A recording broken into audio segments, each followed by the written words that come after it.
Since the last video I did on SoFi around August of 2025, SoFi stock has gone down a little bit to the lower 20s, sitting around 22.47 as the recording of this video. And so I thought it'd be a great time to look at SoFi again. And in this video, I'm not going to go through their business model and moat again because you can see that in my previous video, which I'll link here. But I will go through their risks and headwinds and any news that's happened in the last few months. I will also go through their financials and go through their most recent earnings report, which they just had a few days ago. And then finally, I'll wrap it up with a valuation on Simply Wall Street, as well as my own personal valuation, just because SoFi is both a bank and a fintech, in my opinion, so it requires multiple sources of valuation to get more accurate data. If you like this content, please like and subscribe.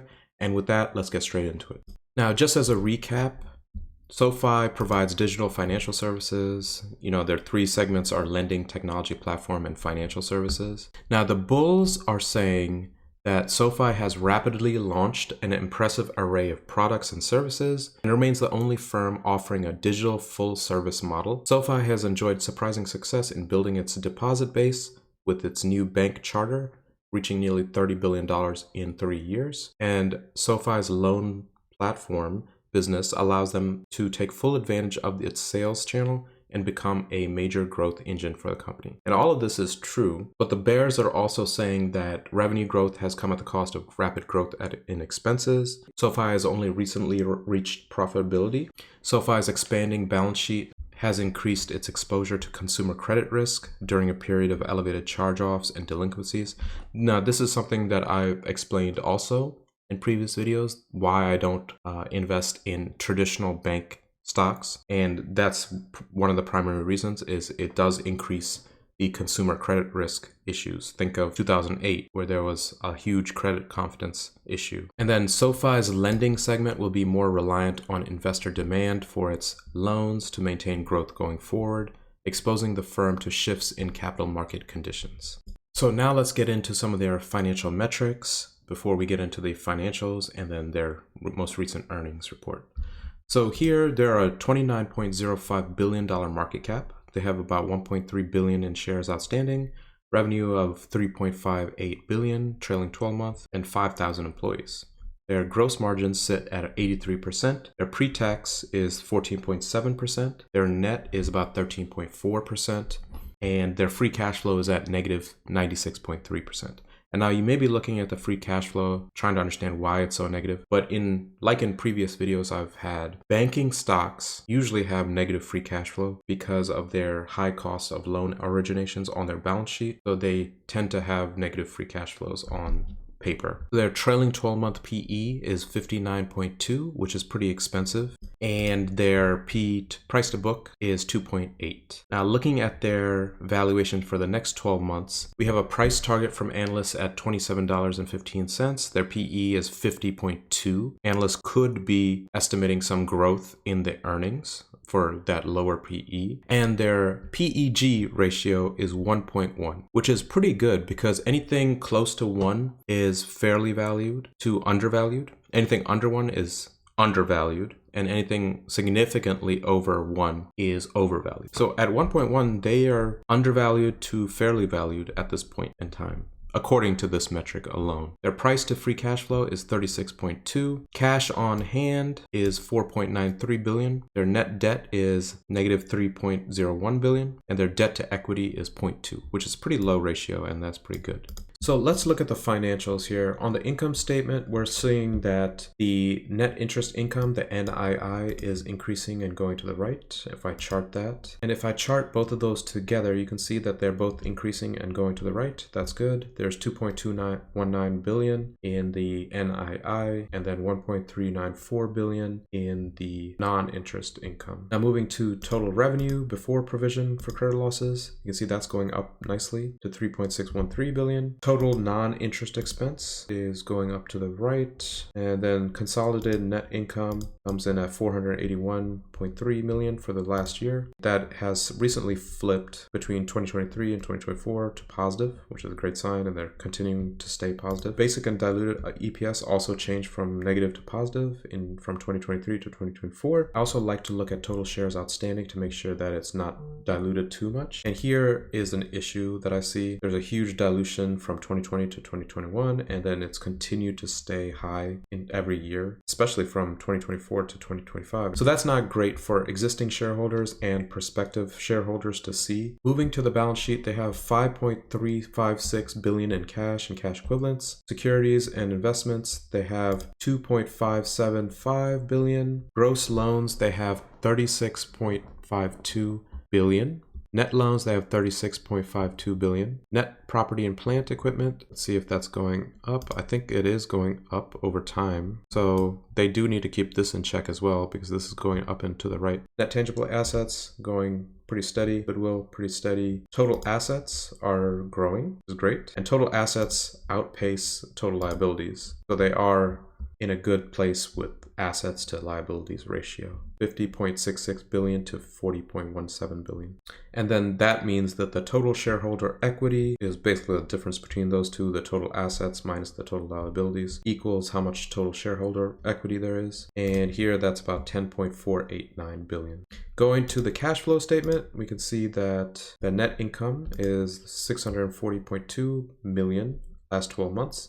DNA is 224.8 million, and that has been going up slightly. Net income has also been going up over time. It switched from negative to positive, like I mentioned, in 2023 to 2024. Provision for credit losses last 12 months was 31.8 million. Cash from operating activities was negative 2.951 billion. And you can see there's a huge net change in loans held for sale at negative 3.348 billion. The net change in loans held for sale went down dramatically from 2023 to 2024. That basically means that they're holding more loans on their balance sheet versus selling them out to investors. So here there's a huge reduction from 2023 to 2024. They're holding more loans here than compared to the previous time frame. Then capital expenditure is pretty steady, and free cash flow is negative 1.274 in December 2024, and then all the levered cash flow and unlevered cash flow are negative. Moving on to the earnings report, they reported a total net revenue of about $1.025 billion, and I think this is the first time they're reporting total net revenue higher than $1 billion.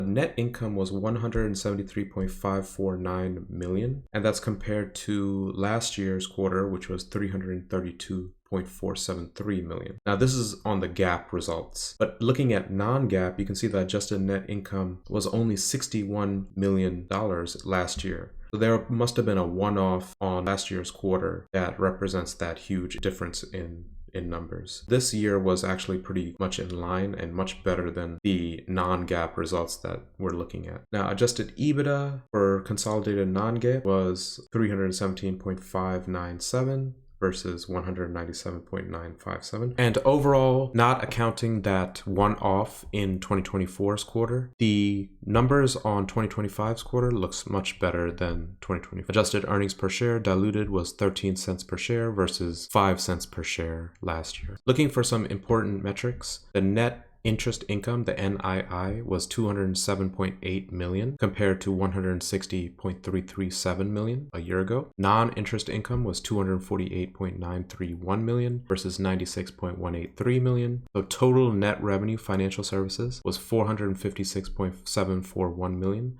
versus 256.52 million. So a huge amount of growth there year over year. Provision for credit losses was pretty much identical, relatively speaking. Directly attributable expenses was 220.493 million versus 134.813 million. And contribution profit financial services was 230.788 million versus 114.855 million. Contribution margin was 51% versus 45% year over year. They further broke down the financial services segment by products. So they did money, invest, credit card, referred loans, relay, at network and crypto. The total financial services product was about 17.534 million, and that's compared to 12.735 million from a year ago, which represents a 38% change, which is high growth. Now, looking at the technology platform segment, you have the NII, net interest income, at 394,000 versus 473,000 a year ago. Really small numbers, but it was a decrease of 17%. Non-interest income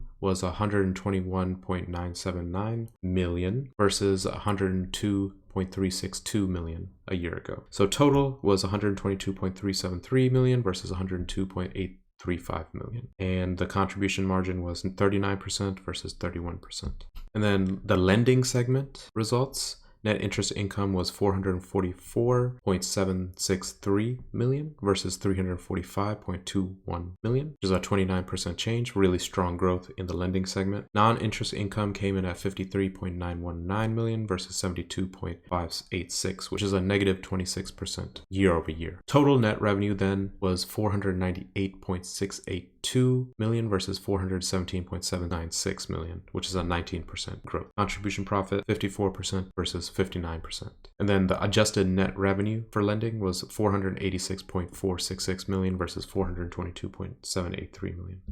Finally, looking at their guidance, looking forward to 2026 for the full year, management expects to increase total members by at least 30% year over year. So super high growth. Management expects to deliver adjusted net revenue of approximately 4.655 billion, which implies approximately 30% annual revenue growth. That's amazing. Those are amazing numbers, and I would very much like to see that if I was a SoFi holder. Management expects adjusted EBITDA of approximately 1.6 billion, which equates to an annual EBITDA margin of approximately 34%. Management expects adjusted net income of approximately 825 million, which equates to a margin of approximately 18%. Lastly, management expects adjusted EPS of approximately 60 cents per share. In the first quarter of 2026, management expects to deliver adjusted net revenue of approximately $1.04 billion, adjusted EBITDA of approximately $300 million, and adjusted net income of approximately $160 million, and adjusted EPS of approximately 12 cents per share. Over the medium term, management expects to deliver a compound annual growth in adjusted net revenue of at least 30% from 2025 to 2028. That's really strong words and strong guidance from management. Okay, so let's go through their most recent earnings presentation from their recent financial earnings. And the highlights are for Q4 2025, they recorded adjusted net revenue of $1 billion, so 30% year over year growth. Recorded adjusted EBITDA of $318 million, which is 31% adjusted EBITDA margin. GAAP net income of $174 million, 17% GAAP net income margin, which represents their 9th straight quarter of profitability. They have an adjusted EPS of 13 cents, fee-based revenue of $443 million, which is a 53% year over year growth, representing 44% of adjusted net revenue. Financial services and tech platform revenue contributed $579 million of adjusted net revenue, which is 61% year-over-year growth. Record loan originations of $10.5 billion in the quarter. Personal loan net charge-offs of 2.8% is down 57 basis points from the year ago quarter. Total deposits grew $4.6 billion quarter over quarter to nearly $38 billion, and tangible book value growth of $1.7 billion quarter over quarter to $8.9 billion, including the benefit of new capital raised. So here is that why the share count is rising, probably issuing a lot of shares to get that, and that has increased their tangible book value growth to $1.7 billion quarter over quarter to $8.9 billion. Now on the product and innovation and brand building side, they set new records in members and products, added a record 1 million new members and 1.6 million new products. They drove brand awareness to an all-time high. XBuy increased for the 5th consecutive quarter, reaching 40%, 7 points higher than the year ago quarter. So that demonstrates the power of their one-stop shop model. Yeah, because they do everything in one app. They further expanded the loan platform business. LPB originations increased to a record 3.7 billion, up from 286 million from Q3, which is a huge amount of growth. Launch of SoFi USD, first national bank to issue a stablecoin on a public permissionless blockchain. They're innovating there, and the launch of their smart card. This is one of the points that bulls were making, that SoFi is rapidly innovating and pushing out new products and services that consumers can use. And this really puts them at the edge of the game. And they're more of a fintech based on looking at just these slides than a bank, where they're moving quickly, and their growth rates are insane for their products, their member acquisition, and all of those things. And this explains their one-stop shop model where they have members, banking, credit card investments. So it's pretty cool. Their member growth is amazing. So 41% CAGR rate in the member growth. They have a 41% CAGR rate in the product growth as well. Their adjusted net revenue is going up. Their adjusted EBITDA is going up year over year. Really high numbers. So with that in mind, going to Simply Wall Street, we can see that they're using an excess returns model. And based on that excess returns model, they're getting a valuation of around $13.8 per share. And the current price is around $22.5, $22.8 per share. So that's considered overvalued right now, simply based on a excess returns model. But they got a stable EPS for the excess returns model at 91 cents. The book value of equity per share was $8.17. The discount rate was 7.9, calculated below. Perpetual growth rate, 3.3%. They calculated the discount rate here using a beta or consumer finance from S&P Global and re-levered that unlevered beta to get a 1.007 beta. And they plugged that into the discount rate equation and got a 7.91% discount rate. Excess returns is calculated by the stable return on equity minus the cost of equity times the book value of equity per share. They took 11.1% minus 7.91% and multiplied by $8.17, which resulted in 26 cents of excess returns. And then terminal value of the excess returns is $5.64. The value of equity is book value per share plus the terminal value of excess returns. So that is $13.81. So that's the number that they're getting from this excess returns model. SoFi operates a lot like a fintech company as well. So using a fintech model, which would be a two-stage equity DCF, I plugged in SoFi into one of my spreadsheets and pulled all the information I needed for the valuation. And here I'm using the same beta, the re-lever beta, as Simply Wall Street. So using all of those numbers, I get a implied share price of $31.15, which will be a 36.78% increase to the share price. And the way I got this was I started with a NOPAT, net operating profit after taxes, and then, took into account D&A, CapEx, changes in net working capital, get the free cash flow unlevered for year one, and then just incremented that every year for 10 years by the growth rate or expected growth rate. And so by doing that, I was able to sum all the future cash flows and discount them to the present rate, and then get the terminal value using the Gordon growth method with that same terminal growth rate, and bring that into a present value, add those two together, and divide by the shares outstanding. And by doing that, I got this implied share price. So you can really see how it's hard to value a company like SoFi just because it's both a bank and a fintech at the same time. So it really depends on your outlook and what you expect for this company. If they continue to grow all these metrics like they are doing and pushing out these products and services like they are doing, I could see why people consider them a fintech more than a bank, just a regular traditional bank. And they should have a multiple that reflects that type of fintech high growth company. So that's it, guys. That's my update on SoFi. I'll look at this stock again in the future after their next earnings or next two earnings and do another analysis on them. But for right now, this looks good. I like the drop in price, and it does allow for investors or prospective investors to get in at a cheaper price. I did say in the last video that I would be very interested in looking at SoFi and acquiring some shares if it got closer to 20 or even below 20. So I'm still waiting on that to see if I can get the best possible price for the long-term account. But right now, the metrics look good. They reported an amazing earnings report, amazing quarter last quarter. I want to keep seeing improvements and innovation in what they offer and the management's offering. I do not like the share dilution. That's the main thing that I don't like from what I'm seeing in their numbers. So if that could be curtailed, or if there could be some type of share buyback, that would go a long way in reducing that total share count. Otherwise, it looks pretty good to me as a prospective investor. If you like this content, please like and subscribe, and I'll see you guys in the next one.